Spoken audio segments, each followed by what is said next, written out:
On the evening of February 24, 1986, John Ruetten returned from work to the Van Nuys, California condo he shared with his wife of 3 months, Sherry Rasmussen, a 29-year-old hospital nursing director. Inside, he found a shocking scene that spoke of horrific violence. In the living room, amid the remains of a broken vase and an overturned telephone, lay his wife. She had been badly beaten and shot 3 times in the chest. The Los Angeles police quickly determined Rasmussen had been the victim of a botched burglary. Someone had stacked electronics on the floor, and the victim's BMW was missing. The investigation went nowhere, but 23 years later, when LAPD detectives reopened the cold case, they realized it was one of their own who had committed the heinous murder. Stephanie Lazarus, a police detective for more than 20 years, had an on-again, off-again relationship with Ruetten and had killed her rival. She then used her police training to throw off investigators, one of the reasons it took so long to arrest Lazarus. She was caught when detectives connected DNA taken from a bite mark on the victim's arm to her. Hello viewers, today in this video, I will tell you 5 most disturbing details about the Stephanie Lazarus case that will shock you. So hold your seatbelt and let's begin the video. The victim was bound, beaten, and shot. Sherry Rasmussen had suffered terribly before Stephanie Lazarus shot her 3 times, at point-blank range, using a thick rope to muffle the noise. There were ligature marks on Rasmussen's wrists, and a cord found at the scene, indicating that Lazarus had tied her up at some point during the attack. Lazarus had also bludgeoned the victim's head. Among Rasmussen's other wounds were extensive facial injuries and a bite mark on her left forearm. At the time, with forensic DNA technology thus beginning, the arm wound did not help investigators in their search for the killer, but more than 20 years later, it would become the linchpin to solving the murder. Had it not been for DNA, the case might not have been solved. Steve Cooley, the LA County DA, at the time of Lazarus' arrest and conviction, told the Associated Press in 2012. This was just one of hundreds of cold cases solved using DNA testing. Still, the original LAPD investigation suffered from much more than a lack of forensic technology. It was bungled from the start. The LAPD overlooked obvious clues. From the outset, the LAPD, based on the crime scene, believed Sherry Rasmussen had come home in the midst of a burglary and was murdered as a result.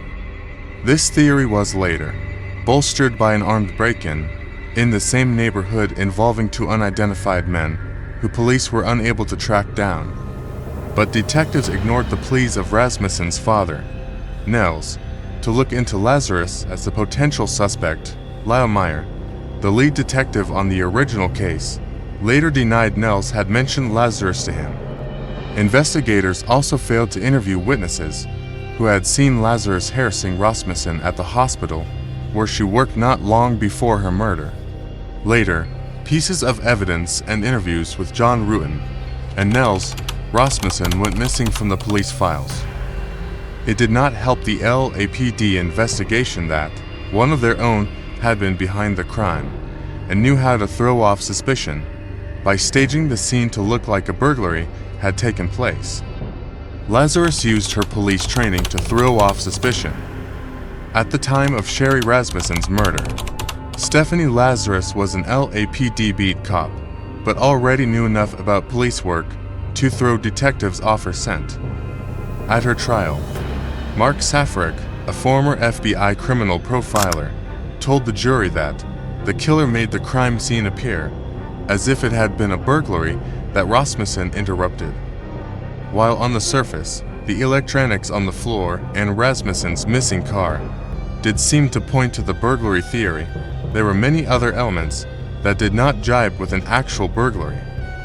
No other rooms in the townhouse had been looted. The thieves had not filled the car with any valuables before stealing it. and the BMW was not stripped for parts. What I saw was an attempt to create an illusion, Safaric said. What had actually happened was a planned attack on Rasmussen by Lazarus, who was jealous that her former lover had chosen to marry someone else, according to prosecutors. On and off again lovers.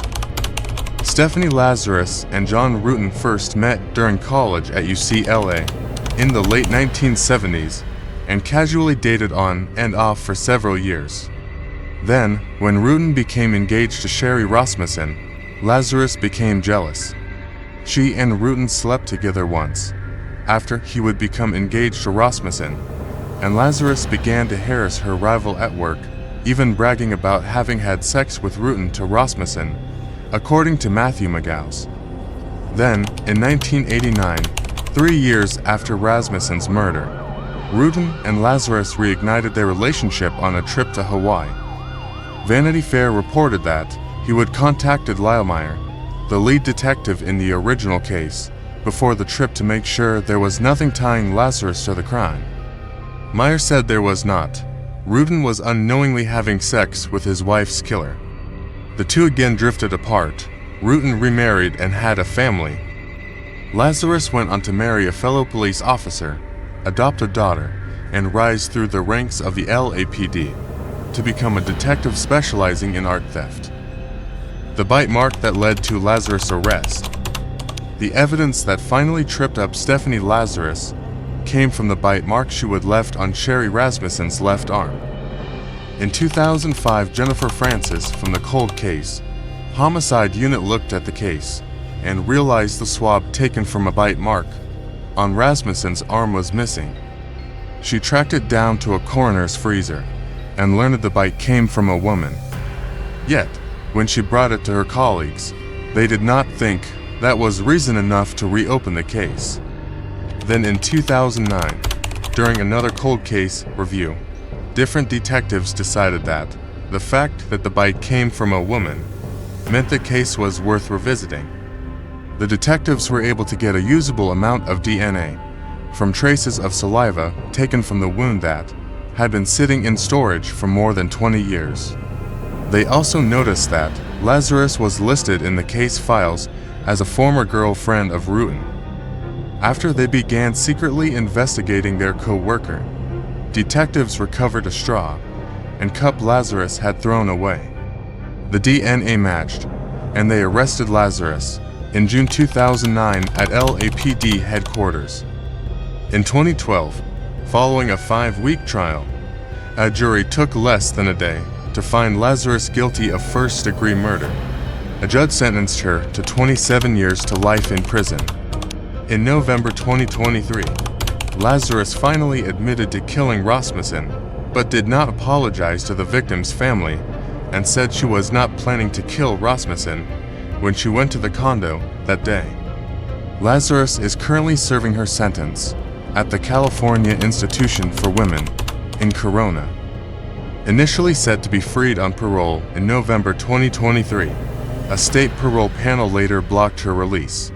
Her next parole hearing is tentatively set for February 2025. Viewers, these were 5 most disturbing details about the Stephanie Lazarus case. Viewers, what you can say about these details, please tell me in the comment box. Thanks for watching. If you found this story gripping, don't forget to like, share, and subscribe for more chilling true crime stories. And remember, if you or anyone you know is battling dark thoughts, don't hesitate to reach out to a mental health professional. Until next time, take care of yourself, and I meet you in a new interesting video.